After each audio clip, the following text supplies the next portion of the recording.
안녕하세요. 김재현의 역사탐구입니다. 여러분, 지금 한국의 대표적인 의료기관인 세브란스 병원, 그 세브란스 병원을 시작하게 만든 사람은 누구였을까요? 130여 년 전에 서양의 종교인 기독교가 한국 땅에 처음 들어오게 되었습니다. 여러분이 잘 알고 계신 언더우드나 아펜젤러 같은 분들이 이 무렵에 들어오셨던 거죠. 그러나 그보다 한 발 앞서 한국에 들어오셨던 한 선교사를 알고 계신지요? 그의 이름이 바로 호레이스 알렌, 한국 이름 알연이었습니다.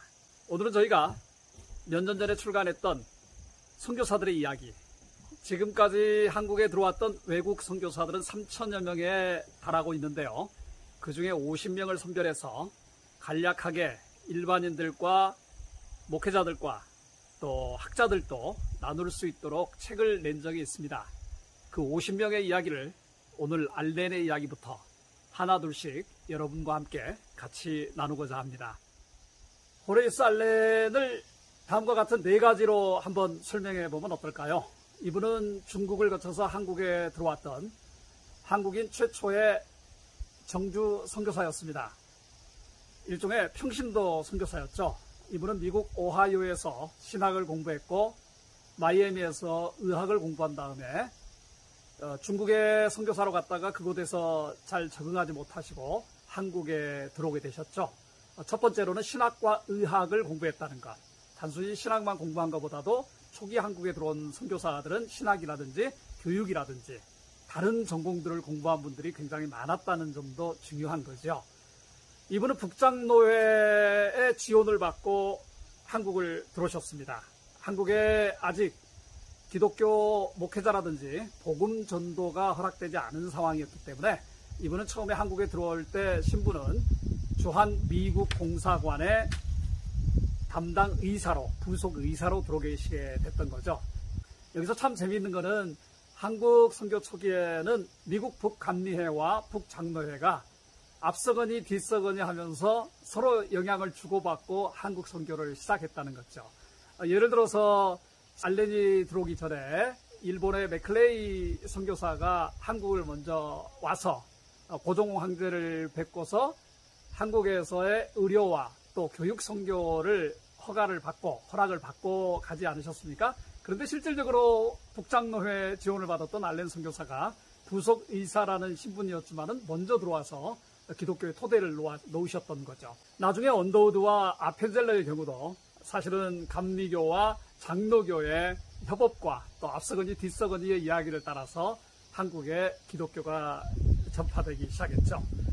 알렌 선교사가 한국에 들어온 그 당시 우리는 마치 한국과 중국과 일본의 오랜 세월에 걸친 연대처럼 기독교도 초창기에는 그런 이 삼국의 관계 속에서 들어오게 됐던 거죠. 한국 기독교는 중국과 일본에서 있었던 여러 시도들을 고려하지 않고서는 잘 이해할 수가 없는 거지요. 중국의 경우에는 우리가 잘 알고 있는 존 로스 선교사가 벌써 쪽복음들을 한글로 번역해서 한국인들을 통해서 이 조선 땅으로, 당시에 한국 땅으로 복음을 소개할 수 있는 다리 역할을 하지 않았습니까? 일본에서도 이수정이라든지 맥클레이라든지 많은 선각자들이 한국에 복음을 전파하기 위해서 애를 썼던 거죠.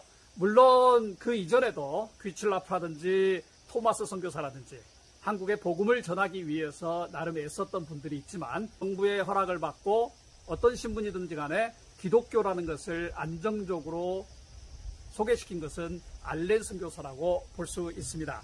두 번째로 알렌 선교사는 사실은 한 시대의 한반도의 민족의 아픔의 현장에서 민초들을 어루만졌던 복음을 전하게 되었습니다.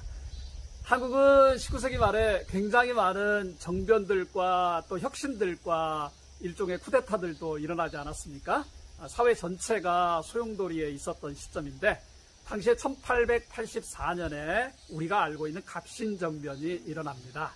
조선사회의 구체제를 무너뜨리고 일본의 지지를 받아서 새로운 시스템을 만들고 중국의 지배로부터 좀 벗어나려고 하는 시도였는데 이때 우리가 알고 있는 서재필 선생님 등을 비롯해서 여러 사람들이 연루되게 돼 있죠. 하지만은 예상했던 일본의 지원은 지지부진했고 결과적으로 3일 천하의 갑신정변이 끝나게 됩니다. 당시 새로운 개혁운동이라고 봐야 될까요? 하지만은 그 성과와 상관없이 기독교에는 몇 가지의 중요한 영향을 미칩니다. 이때 정부의 중요한 고관이었던 민영익이 자객에게 습격을 당하게 되죠.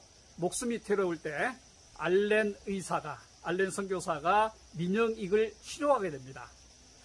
이때 중요한 두 가지 결과가 일어나는데 민영익이 기적적으로 살아난 거죠. 당시 조선의 의술로서는 살릴 수 없었지만은 알렌이라는 서양 의학 기술로 민영익이 살아나자 정부는 알렌에 대해서 호의를 갖게 됐고 알렌에게 의료 교육을 할 수 있고 의료 행위를 할 수 있는 허락을 내주게 되는 거죠. 알렌은 우리가 알고 있는 광해원을 시작하게 됩니다.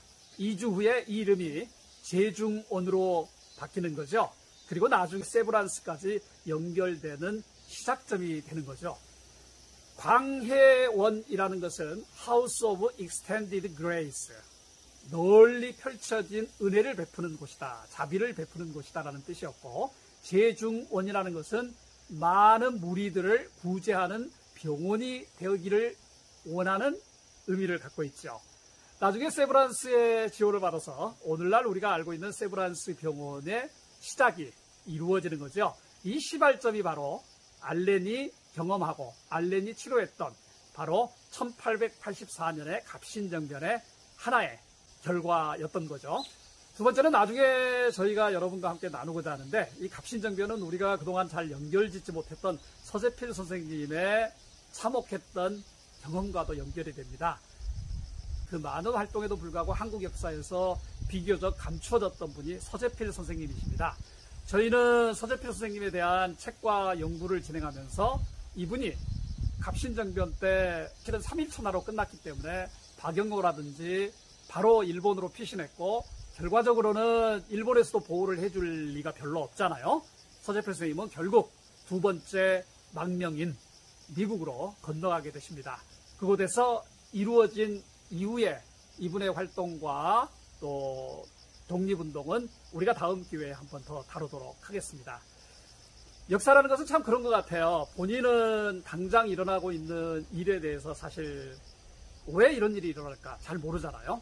역사에는 단절이 없는 거잖아요. 모든 게 순간순간이 이어져서 하나의 방대한 역사의 흐름을 만들고 있는데, 갑신정변에서 우리가 서재필 선생님은 갑신정변에 참여했다는 이유로 아내를 비롯해서 자녀를 비롯해서 온 가족들이 거의 몰살되다시피 합니다. 나중에 서재필 선생님이 왜 필립 제이슨이라는 이름으로 이름을 바꿀 수밖에 없었는지 그 아픔도 어떻게 보면은 1884년에 일어났던 갑신정변의 결과였을 것입니다. 알렌과 관련해서 여러분과 세 번째로 나누고 싶은 것은, 알렌의 제중원, 광해원으로 시작했다가 제중원으로 2주 만에 이름이 바뀌었던 알렌이 시작한 병원은 단순히 환자들만 치료하는 공간이 아니었습니다. 제중원은 단순히 의료기관의 역할을 감당한 것은 아니었습니다. 일종의 비밀 아지트 역할을 했던 거죠. 사람들이 모여가지고 이곳에서 힘을 충전하고 한국 선교를 준비하고 한국 사역을 준비하는 일종의 본거지가 됐던 거죠. 이 점을 우리가 알렌 선교사나 초기 기독교 선교에 대해서 이야기할 때 좀 놓치지 않았으면 좋겠어요. 알렌의 한국 이름은 알연입니다. 안자는 편안할 안자죠. 연자는 연결하다, 연락하다 할 때 쓰는 연자입니다. 그래서 알연은 말 그대로, 자신의 이름 말 그대로 많은 당시의 기독교의 초창기 요소들을 연결해 주셨다는 뜻을 담고 있겠죠. 굉장히 의미심장한 한국 이름인 것 같아요. 무엇보다도 초기에 이 당시니까 이제 1884년 이후잖아요. 1890년까지만 잡아도 예를 들어서 한국에 들어왔던 거의 모든 선교사들, 아직은 숫자가 굉장히 많지는 않았지만은 이분들이 이 제중원을 중심지로, 본거지로 삼아서 한국에 적응하게 됐다는 거죠. 기본적으로 우리가 알고 있는 스크랜턴 선교사님, 그리고 애니 앨러스, 한국에 처음으로 들어온 서양 의사였죠. 그리고 나중에 알렌의 뒤를 이어서 제중원을 이끌다가 순직했던 헤론 선교사님, 모두 다 제중원에서 첫 출발을 가졌습니다. 제중원은 일종의 치외법권지대 아니겠습니까? 조선 정부가, 한국 정부가 빚을 지고서 허락을 해줬기 때문에 이곳에서는 유일하게 예배가 조선 정부의, 한국 정부의 제지를 받지 않고 예배를 드릴 수 있는 것이었죠. 교회 공동체가 어떤 의미에서는 안정적으로 시작된 곳도 제중원이었겠죠. 민영익을 치료한 알렌 선생님은 처음부터 의학 기술을 가르치겠다는, 의학과 보건학을 가르치는 곳으로 제중원을 삼았습니다. 어떤 의미에서는 학교가 시작된 거죠. 그래서 우리가 생각하는 한국 선교의 초기에 중요한 세 가지 요소, 의료가 있었죠. 그 다음에 교육이 있었죠. 그 다음에 복음이 있었죠. 바로 이 틀이 제중원이라는 곳에서 실험적으로 시작이 됐고, 수많은 사람들의 안식처로, 또 중간 기착지로, 디딤돌로 사용됐다는 것을 우리가 좀 기억하면 좋을 것 같습니다. 알렌과 관련해서 여러분과 나누고 싶은 네 번째 이야기는 외교와 선교 사이라고 정해보았습니다. 알렌이 의사 신분으로 기독교를 들고 한국 땅을 찾았을 때는 이미 이곳에는 불교와 유교와 도교와 샤머니즘 등 기존 종교들이 굉장히 많이 있었죠. 기독교는 거기에 비하면 신흥 종교에 해당되는 격이었죠. 아직은 복음을 본격적으로, 합법적으로, 공개적으로 전할 수 없는 상황에서 이사로 들어왔던 알렌 선교사. 이분은 나중에 제중원이 자리를 잡아가면서 또 목회자 선교사들이 한국 땅에 들어오면서 갈등을 일으키게 됩니다. 이 갈등은 마치 우리가 중국과 한국에서 잠깐 사역했던 토마스 선교사, 이런 갈등은 우리가 한국의 기독교 전파에 큰 공을 세우셨던 토마스 선교사의 기질과 얼추 비슷하지 않은가 하는 생각을 합니다. 제중원이 안정되고, 그리고 목사 선교사들이 한국에 본격적으로 들어오게 되면서 4년 만에 제중원을 떠나게 됩니다. 선교사 자격을 떠나게 되는 거죠, 일종의. 이때 아마 갈등이 목사 선교사들과 또 기존 시스템과 어려움을 겪지 않았나 하는 생각을 합니다. 무엇보다도 개인의 개인적인 어떤 기질의 차이가 아니었는가 하는 느낌을 강하게 받는데요. 알렌 선교사는 4년여간의 선교사와, 그리고서 알렌 선교사는 미국으로 돌아가서 2년 만에 주한 미국 서기관으로, 즉 외교관으로 다시 들어오게 되는 거죠. 초창기 한국과 미국 사이의 외교사에 있어서도 알렌은 꽤 중요한 역할을 하게 되는 거죠. 그리고 15년이 넘는 세월 동안 그는 한국 정부와 미국 정부의 가교 역할을 합니다. 여기서 많은 사람들은 알렌을 어떻게 이해해야 될까 하는, 가끔 어떤 블로거들은 굉장히 비평적으로 알렌을 또 설명하는 분들도 계신데요.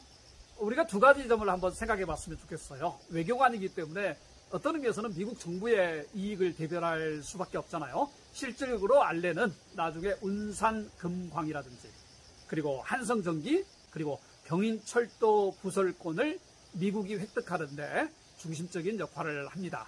우리 입장에서 보면은 미국 측 입장을 대변했던 알렌이었던 거죠. 그것은 외교관으로서 그가 할 수밖에 없었던 일이라고 합니다. 이 과정에서 미국의 이익을 마치 중국이나 다른 아시아 국가처럼 제국주의의 천병이 되어서 감당을 했는지, 아니면 외교관으로서 할 수밖에 없는 일을 했을 것인지는 우리가 좀 더 면밀한 연구가 필요할 것 같습니다. 동시에 알렌은 외교관의 신분을 가지고 있었지만 여전히 그 전이나 그 이후에도 한국인들에 대한 사랑을 깊게 갖고 있지 않았나 하는 생각을 하죠. 알렌이 한국에 있었던 1885년에 우리가 일명 민비시의 사건이 일어납니다. 이때 자신의 사랑하는 아내가 처참하게 죽었다는 소식을 들은 또 현실을 목도한 고종은 궁궐에 있는 수많은 사람들이 자신을 독살시키지 않을까 걱정하면서 식음을 전폐하고 잠을 못 자는 거죠. 이때 알렌과 ABC를 비롯한 선교사들이 2주 동안 권총을 차고 불침번을 서면서 고종을 돌보았다는 이야기를 우리는 알고 있습니다. 이후에도 알렌의 한국인 사랑은 이곳저곳에서 볼 수 있는데, 과연 우리가 알렌을 어디에 자리매김할지는 좀 더 생각과 연구가 필요한 듯합니다. 분명한 것은 서기관으로 미국 정부의 입장을 대변하던 알렌은 마침내 일본을 주둔하는 미국 정부의 입장에 반대해서 외교관직을 그만두게 되는 거죠. 안타깝지만 파란만장한 조선 말에 우리 한국의 19세기 말과 20세기 초반에 우리의 역사의 한 중심부를 살아갔던 분이 바로 알렌이었습니다. 오늘 저는 여러분들과 함께 한국에 들어왔던 3,000명의 선교사 중에서 50명의 이야기를 시작하는 이 시점에 가장 먼저 호레이스 알렌 선교사를 나누었습니다. 알렌 선교사는 한국 최초의 선교사, 그것도 평신도 선교사였습니다. 1884년 갑신정변의 와중 가운데서 그것이 역으로 하나의 계기가 돼서 우리 한국의 기독교를 그리고 기독교에 기반한 의료기술을 교육시키고 펼칠 기회를 가지셨습니다. 알렌이 시작했던 재중원은 단순히 의료기관만이 아니라 초창기 한국에 들어왔던 수많은 선교사들의 집과 같은 역할, 본거지의 역할을 했습니다. 네 번째는 알렌의 20여 년에 이르는 직접적인 한국 관련 선교사와 외교관의 삶을 보면은 이분의 기질에 대한 궁금증이 좀 더 생겼고요. 그리고 이분은 외교관으로서 그리고 선교사로서의 두 마음을 가지고 고민하면서 살아가지 않았나 하는 생각을 합니다. 결론적으로 제가 여러분들과 함께 나누고 싶은 것은 선교가 무엇일까? 누가 선교를 할 수 있을까? 이런 고민이겠죠. 한국 기독교의 역사를 원전 중심으로 연구하다 보니까 의외로 한국 기독교가 처음부터 지금까지 많이 보수적인 성향의 선교사들이 또 보수적인 성향의 기독교가 주된 자리를 차지해 왔다는 것을 알게 됐고요. 그리고 목사 선교사, 목사와 타이틀이 꽤 큰 힘을 발휘하고 있구나, 과도한 힘을 발휘하고 있구나 하는 생각도 한번 해보았습니다. 알렌이 만약에 목사 선교사였다면, 그리고 목사였는데도 불구하고 부속 의사로 들어왔다면 한국의 기독교 연구가들은 알렌을 어떻게 평가했을까 하는 생각을 합니다. 알렌을 정리하면서 저는 이런 글귀를 한번 남겨보았습니다. 알렌은 그리스도인들이 선한 행위 자체를 통해서 얼마든지 복음을 전할 수 있다고 믿었습니다. 때문에 모든 활동이 선교라고 확신을 했습니다. 하지만 당시 많은 사람들은 복음이 실제적인 말로 전해지지 않는다면 그것은 기독교의 복음 선교가 아니라는 생각을 나누었습니다. 아마 이 점에서 알렌은 목사 선교사들이 본격적으로 들어왔을 때 자신의 상황, 자신이 처해 있는 위치에 대해서 적지 않은 고민을 했을 것입니다. 이 시대에는 많은 전문인 선교사들, 또 평신도 선교사들, 목사와 장로와 타이틀에 관계없이 자신이 가지고 있는 능력을 최대한 발휘해서 선교 현장으로 나가려는 시도들이 굉장히 많이 있습니다. 140여 년 전에 한국 땅에 처음 본격적인 기독교의 토대를 놓기 시작했던 호레이스 알렌, 우리가 그를 기억해야 될 또 하나의 이유가 생겼습니다. 모든 사람들은 선교사이다. 우리의 모든 삶이 선교 사역의 한 중요한 방편이다. 김재열의 역사탐구였습니다.